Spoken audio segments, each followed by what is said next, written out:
अस्सलाम वालेकुम। Programme anchor में खुश आमदीद। मैं हूँ शर्जील अरशद और साथी एंकर रानी सैफुल्ला भी प्रोग्राम में हिस्सा होंगे हमारे साथ। और आज बात करेंगे प्रोग्राम में इलेक्शन से मुतालिक। मुस्लिम लीग नून और पीपल्स पार्टी ने बर वक्त इलेक्शन का भी मुतालबा कर दिया है।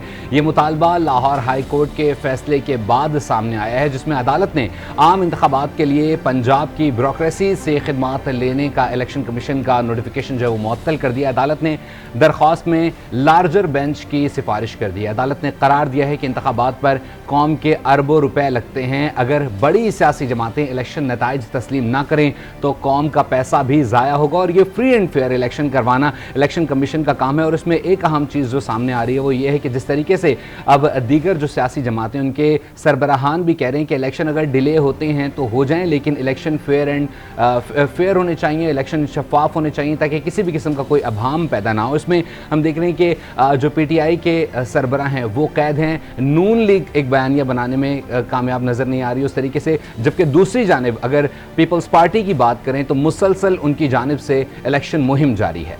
जी हाँ नाजरीन, यहाँ हम आपको बताना चाहेंगे कि मुस्लिम लीग नून की जानिब से इलेक्शन मुहिम जारी है। अगर हम देखें पीपल्स पार्टी की जानिब से बिलावल भुट्टो जरदारी भी इस वक्त काफ़ी नज़र आ रहे हैं, हर वक्त खबरों में हैं और वो लफ्जी गोलाबारी भी उनकी तरफ से जारी है। लेकिन PTI पे इस वक्त पाबंदियाँ हैं जिसकी वजह से वो कहीं पर जलसे नहीं कर पा रही। अगर हम इस सारी सूरत हाल को देखकर इस पर बात करें तो हमारे साथ मौजूद है ब्यूरो चीफ लाहौर की सूरत हाल बताने के लिए ब्यूरो चीफ इस्लामाबाद तारिक चौधरी और कैसर इमाम माहिर कानून भी हमारे साथ हैं, क्योंकि यहाँ पर अहम सवाल उठाए जाएंगे कि क्यों किस तरह से जब हमारे चीफ जस्टिस काजी फायद ईसा ने कहा है कि 8 फरवरी से एक दिन भी इलेक्शन आगे नहीं होंगे, तो उसके बावजूद तमाम सियासी जमातों को इब्हाम क्यों है। इस तमाम सूरत हाल पर बात करेंगे। बिल्कुल, इसी पर मज़ीद भी बात करेंगे और हमें प्रोग्राम में ज्वाइन करेंगे ब्यूरो चीफ लाहौर सलीम शेख, साथ ही इस्लामाबाद से ज्वाइन करेंगे क्या कहते हैं तारिक चौधरी भी हमें ज्वाइन करेंगे। इसी पर इलेक्शन की पूरी मुहिम के ऊपर और किस तरीके से इकदाम जारी हैं, किस किस तरीके से पार्टी इलेक्शन मुहिम चला रही है, इसी पर एक रिपोर्ट तैयार की है। सबसे पहले वो मुलाजा कीजिए। इलेक्शन कमीशन ने आम इंतखाबात की तारीख 8 फरवरी मुकर्रर की है, मगर क्या इंतखाबात का इनकाद उसी तारीख को हो पाएगा? क्या ये तारीख खत्मी होगी या फिर सिक्योरिटी सूरत हाल और दीगर मसाइल की वजह से इलेक्शन आगे बढ़ा दिए जाएंगे? आसिफ अली जरदारी और मौलाना फजलुर रहमान के हालिया बयानात तो इंतखाबात के इल्तिवा का इंदिया देते हैं। कुछ दिन मुअख्खर होता है और हमें चंद दिन की ताखीर के साथ एक शफाफ इलेक्शन मिलता है, तो ये कोई बड़ा सौदा नहीं है। इलेक्शन होना है, आज हो कल हो परसों हो, मगर इलेक्शन जरूर होना है। 8 न हो 18 हो जाए, 18 से 8 से एक दिन पहले हो जाए, हो सकते हैं। दूसरी जानिब पीपल्स पार्टी के तर्जुमान फैसल करीम कुंडी कहते हैं कि आम इंतखाबात के लिए तैयार हैं और उम्मीद है कि उनमें ताखीर नहीं होगी। दो टोक मौक़िफ़ है कि 8 फरवरी को इलेक्शन होने चाहिए। Chief justice supreme court Faez Isa sahab ने भी यही बात की है कि ये पत्थर पे लकीर है, 8 फरवरी को इलेक्शन हो। PTI के सेनेटर हुमायूं मोहम्मद का मौक़िफ़ है कि उनकी जमात को इंतखाबात से बाहर करने की साजिश रची जा रही है। KP में तो 90% प्लस लोग जो है ना वो PTI की तरफ हैं, पंजाब में भी इस लिहाज से। और यही वजह है कि अगर नून लीग समझती कि वो बहुत स्ट्रॉन्ग है तो 2013 की तरह वो आज इंडिपेंडेंटली जा रही होती है। अब जब तक ये PTI को, जब गधों की रेस में एक घोड़ा आ जाए तो जीतेगा कौन? घोड़ा। तो इन्होंने उस घोड़े को निकालना है। मुस्लिम लीग नून के सदर शहबाज शरीफ का मौक़िफ़ है कि तहरीक इंसाफ मीडिया में तो जल्द इलेक्शन की बात करती है, लेकिन अमलन इंतखाबात में ताखीर चाहती है। जी हाँ, पैकेज में भी आपने सुना कि कुछ जमातें इंतखाबात में ताख़ीर चाहती हैं। मुस्लिम लीग नून की अगर बात की जाए तो मुस्लिम लीग नून के सदर शहबाज शरीफ ने तहरीक इंसाफ पर इंतखाबात मुलतवी कराने की साजिश का इल्ज़ाम आयद किया है। बयान में ये भी कहा है कि PTI दरख्वास्त आवाम की तर्जुमानी को सबोदाज करने की कोशिश कर रही है। ये दरख्वास्त इलेक्शन से फरार की मनसूबाबंदी है। PTI 8 फरवरी के आम इंतखाबात के खिलाफ साजिश कर रही है। PTI हमेशा की तरह दोगली और दोहरी पॉलिसी पर कारबंद है। ऐसे ये सब कुछ कहना था शहबाज शरीफ का। मजीद ये भी कहा कि PTI 8 फरवरी से फरार की राहें तलाश तलाश कर रही है पीटीआई। मीडिया में इलेक्शन जल्द कराने के ऐलान करती है, लेकिन अमली तौर पर अदालतों में ताखिर की पिटीशंस भी दायर करती रहती है। इसी पर मजीद बात करेंगे। ब्यूरो चीफ इस्लामाबाद तारिक चौधरी में ज्वाइन कर रहे हैं, लाहौर से हमें Saleem Sheikh bureau chief join करेंगे, जबकि सदर इस्लामाबाद बार एसोसिएशन कैसर इमाम भी हमें ज्वाइन करें। आप तीनों का बेहद शुक्रिया। सबसे पहले जानेंगे कैसर इमाम की जानिब। कैसर साहब, आपके कीमतों का बेहद शुक्रिया। जिस तरीके से हम देख रहे हैं, लाहौर हाई कोर्ट ने आज जो है वो एक पटिशन भी उसका नोटिफिकेशन कैंसिल कर दिया है और लार्जर बेंच बनाने का कह दिया उस पर। आप क्या समझते हैं, अगर ये ताखीर होती है तो कितना नुकसान होगा? और जो जमातें अब ये कह रही हैं कि चूंकि हम देख रहे हैं कि अफगान बाशिंदे उन्हें अब वापस भेजना है, उस पर उसकी वजह से नादरा से वो डेटा भी क्लियर होना चाहिए, उसका एक इम्पैक्ट क्रिएट हो सकता है, वोट बैंक डिस्टर्ब होगा। आप क्या समझते हैं इस तमाम तर सूरत? Thank you very much sir taking me online. बिस्मिल्लाहिर्रहमानिर्रहीम। सबसे पहली बात तो ये है कि इलेक्शन जो है वो 8 फरवरी को होंगे। ये फैसला सुप्रीम कोर्ट ऑफ पाकिस्तान ने विद कंसेंसस ऑफ प्रेसिडेंट और इलेक्शन कमीशन किया। अब देखिए, इलेक्शन का कंडक्ट होना कोई ऐसी चीज नहीं है कि अचानक एक दिन जो है वो कहा जाए कि कल इलेक्शन होंगे और सुबह इलेक्शन हो जाए। इसके लिए एक बहुत डिटेल्ड प्रोसेस की जरूरत है, जिसमें बहुत इंपॉर्टेंट रोल होता है कि जो मशीनरी इन्वॉल्व होगी इलेक्शन कंडक्ट करवाने में, उनकी प्रॉपर ट्रेनिंग की जाए कि उन्होंने कैसे कंडक्ट करवाना है। क्योंकि इलेक्शन के दिन और इलेक्शन के बाद और इलेक्शन से पहले ये तीनों जो बेज़ाब्तियां होती हैं, ये दोबारा फिर जुडिशियल रिव्यू के लिए इलेक्शन कमीशन के पास और फिर सुप्रीम कोर्ट तक जाती हैं। तो इसलिए उसको प्रॉपर कंडक्ट होना ये इम्पोर्टेंट है। यही ट्रेनिंग जो थी ये बिल्कुल सर पे थी। इलेक्शन कमीशन ने नोटिफाई किया था तो उसको चैलेंज किया गया लाहौर हाई कोर्ट में, और वो ग्राउंड ये था कि ये जो एग्जेक्टिव के थ्रू इलेक्शन करवाया जाएगा वो डीआरओज होंगे या आरओज होंगे, तो इससे एक बायसनेस का इम्कान है।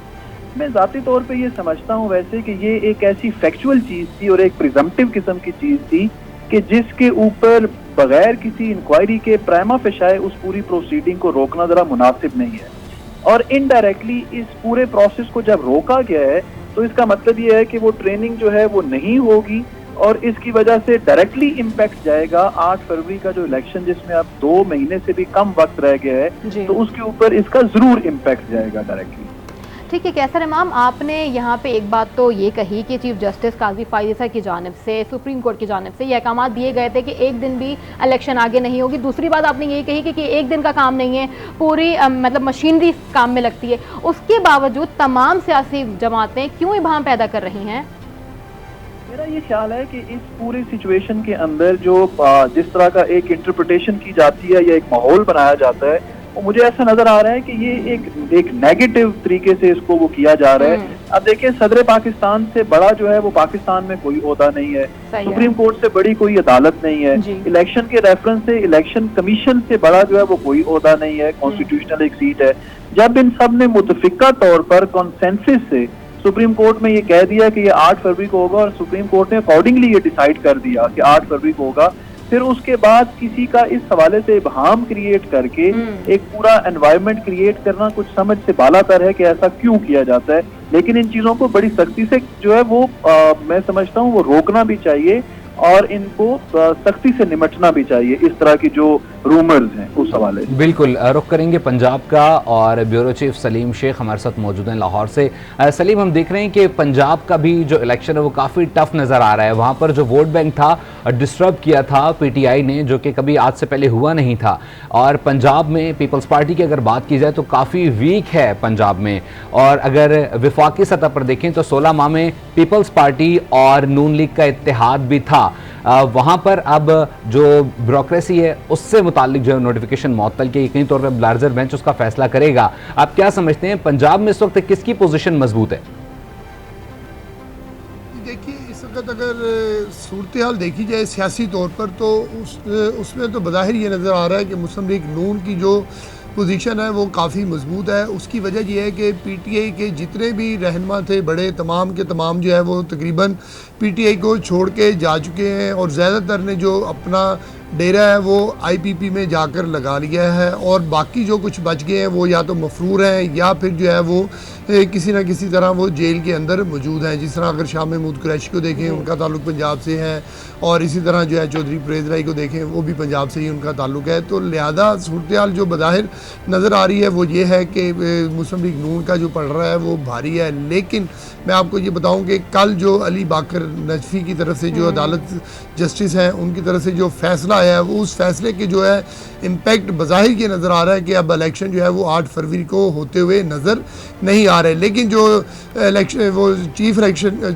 जस्टिस ऑफ पाकिस्तान है काजी फ़ाइज़ ईसा, उनका फ़ैसला अपनी जगह पर मौजूद है। उनका ये कहना है कि 8 फरवरी को इलेक्शन जो है वो हर सूरत पर होंगे और ये पत्थर पर लकीर है। लेकिन अब मुझे ये बज़ाहिर कल के फ़ैसले से ये नज़र आ रहा है कि अब ये जो पत्थर पर लकीर है ये शायद मध्यम सी हो रही है, क्योंकि एक और जो अदालत है लाहौर हाई कोर्ट, उन्होंने फैसला जो दिया उससे अब बज़ाहिर जो है वो इम्कानात कम होते नज़र आ रहे हैं। क्योंकि इलेक्शन कमीशन की तरफ से जो है वो एग्जीक्यूटिव अफसरान को जो ट्रेनिंग दी जा रही थी वो आज फौरी तौर पर जो है वो मुअत्तल कर दी गई है और कहा गया है कि लाहौर हाई कोर्ट के हुक्म की रोशनी में जो है वो अफसरान को जो ट्रेनिंग दी जा रही थी वो मुअत्तल की जा रही है। तो इसलिए जो अब जैसे जैसे दिन आगे जाएंगे, अगर ये दोबारा से ये जो chief justice Lahore high court अमीर भट्टी हैं, इनको अगर इस केस को देखते भी हैं तो ये पीर से पहले जो है वो लगता हुआ नज़र नहीं आ रहा अदालत में। और अगर पीर से पहले जो है वो नोटिस किए, पीर वाले दिन नोटिस किए जाएंगे और तमाम फ्रीकीन को बुलाया जाएगा और इसको सुनने में भी जो है वो 4-5 दिन लग जाएंगे। और अगर ये 4-5 दिन का अरसा गुजर गया तो फिर जो इलेक्शन का प्रोसेस है दरख्वास्त लेने से और इलेक्शन का निशान अलाट होने तक और उसके बाद जो इलेक्शन के दिन तक जो वो दिन है वो पूरे होते हुए नज़र नहीं आ रहे। लेकिन क्योंकि अब सुप्रीम कोर्ट की हदायत है, उनका हुक्म है, रहिएगा। रुक करेंगे तारिक चौधरी की जानिब। तारिक चौधरी क्या कहेंगे? कैसर इमाम साहब का कहना यह है कि चीफ जस्टिस ने अगर ये हुक्म दे दिया है कि 8 फरवरी को होंगे, तो अगर कोई आगे करता है या आगे जाने की बात भी करता है इलेक्शन की, तो उस पर मुकम्मल कार्रवाई होनी चाहिए। लेकिन हम ब्यूरो चीफ लाहौर की बात अगर सुन रहे तो उन्होंने कहा कि जो सिचुएशन अभी चल रही है, जो कार्रवाइयां इस वक्त चल रही हैं, उस पर 4-5 दिन बाद मंडे को यानी कि पीर वाले दिन उस पर मजीद कार्रवाइयां होंगी। लेकिन ब्यूरो चीफ लाहौर को इलेक्शन होते हुए नजर नहीं आ रहे। आपने क्या देखा? आप इस वक्त नजर रखे हुए भी हैं, तो आप क्या कहेंगे इस पर? देखिए, मैं ये नहीं कह सकता कि इलेक्शन नहीं होंगे, लेकिन मुझे यूँ लगता है कि ये जो लाहौर हाई कोर्ट का फैसला कल रात को 11 साढ़े 11 बजे करीब अचानक अनाउंस हुआ है जस्टिस बाकर नजमी साहब ऑनरेबल उनकी अदालत से, उसके नतीजे में इलेक्शन के इनकाद में जो मुकर्ररा तारीख है 8 फरवरी की, उसमें अबहाम और पेचीदगी पैदा होती नज़र आ रही है। देखिए, इलेक्शन की कैंपेन चलाने के लिए जो कानूनी एक पीरियड है वो 54 दिन का देना लाजमी होता है। तो को ये की जा रही थी कि अगले 2 रोज़ में यानी हफ्ता या इतवार को इलेक्शन कमीशन जो है शेड्यूल का ऐलान कर देगा और कागजात नामजदगी की जमा करना या उनकी वसूली जो है शुरू हो जाएगी। अब अचानक एक ऐसा फैसला आया जिसके नतीजे में लाहौर हाई कोर्ट कहती है कि जो इलेक्शन कमीशन है वो रिटर्निंग ऑफिसर जो है एग्जीक्यूटिव से नहीं ले सकते। इससे पहले जो अदलिया है, जुडिशरी है, वो इस बात से इनकार कर चुकी है कि हम जुडिशल अफसरान को, मजिस्ट्रेट्स को या जजों को रिटर्निंग ऑफिसर बनाने के लिए तैयार नहीं है। इससे पहले हमारे मुल्क में बहुत सारे इलेक्शन जो थे उसमें आरओज जो थे वो जुडिशल ऑफिसर होते थे। अब इस दफ़ा चूँकि इनकार कर दिया गया था, उसके बाद एग्जीक्यूटिव का फैसला हुआ। अब अगर एग्जीक्यूटिव भी नहीं ले सकती और जो जुडिशल अफसरान है वो भी रिटर्निंग ऑफिसर नहीं बन सके, तो फिर ज़ाहिर है ये मैं या आपने तो ये फैसला नहीं करना, ना हमने इसको कंडक्ट करना है। इलेक्शन एक इतनी बड़ी एक्सरसाइज होती है जिसमें लाखों अफराद इन्वॉल्व होते हैं, टीचर से लेकर डिस्ट्रिक्ट रिटर्निंग ऑफिसर तक, और उसके बाद जो ऊपर तक जो है वो अमला चाहिए होता है, उसको उसकी ट्रेनिंग चाहिए होती है। अब अगर अगले 2 रोज़ में इलेक्शन शेड्यूल का अनाउंस ना हुआ, फिर मुझे 8 फरवरी को 54 डे का जो पीरियड है वो पूरा होता नजर आता है। नंबर 1। नंबर 2, इसमें सबसे अहम बात यह है कि सबसे ज़्यादा जो वावेला किया हुआ था, सबसे ज़्यादा शोर मचाया हुआ था या इलेक्शन की हाइप थी, वो पीटीआई ने क्रिएट की थी कि हम बहुत पॉपुलर हैं, इलेक्शन चाहिए, अगर इलेक्शन ना हुए तो फिर हम पता नहीं क्या हो जाएगा और हमारे जो मुस्तकबिल का फैसला है सिर्फ अवाम करेंगे। बिल्कुल तारिक चौधरी, एक अहम सवाल यहाँ पर ये है, आप इस पे कंटिन्यू कीजिएगा, टाइम भी कम है, ये बताइएगा कि आर्मी चीफ जो है वो इस वक्त वहाँ पर अमेरिका में मौजूद हैं, तो अगर पीटीआई का कोई वहाँ पर, जिस तरीके से हमने पहले भी देखा कि जब भी कोई यहाँ से जाता तो वह एहतजाज करती थी, कोई इम्कान है कि वहाँ पर कोई पीटीआई के लिए राह हमवार हो सकती है? मैं वो ये कर रहा हूँ, अगर आप पूरी बात सुन लेते ना, मैं ये कर रहा हूँ कि ये जो पिटीशन है जिसके नतीजे में फैसला हुआ है कि रिटर्निंग ऑफिसर जो है एग्जीक्यूटिव से नहीं होने, उसके पटिशनर कौन है? उसके पटिशनर अबू ज़र सलमान न्याजी हैं, जो कि पाकिस्तान तहरीक इंसाफ के कारकुन हैं, उनके वकील हैं। और आज उन्होंने ट्वीट किया सुबह, और जिसमें उन्होंने कहा कि मैंने ये पिटीशन जो थी, मैंने इस्लामाबाद तारिक चौधरी हमारे साथ थे। उन्होंने कहा कि अगर अगले 2 रोज में इलेक्शन की डेट या उसको कंफर्म नहीं किया जाएगा तो 54 दिन का जो रूल है वो इम्प्लीमेंट नहीं हो सकेगा। फिर इलेक्शन होंगे या नहीं होंगे, इस पर बात की जाएगी। हमारे साथ तमाम तर सूरत पे बात करने के लिए मौजूद थे कैसर इमाम, माहिर कानून, bureau chief Lahore Saleem Sheikh, bureau chief Islamabad Tariq Chaudhry. अब तीनों के वक्त का बहुत शुक्रिया। इसी के साथ ही प्रोग्राम में हमें और हमारी पूरी टीम को दीजिए इजाजत। अल्लाह ने के बाद।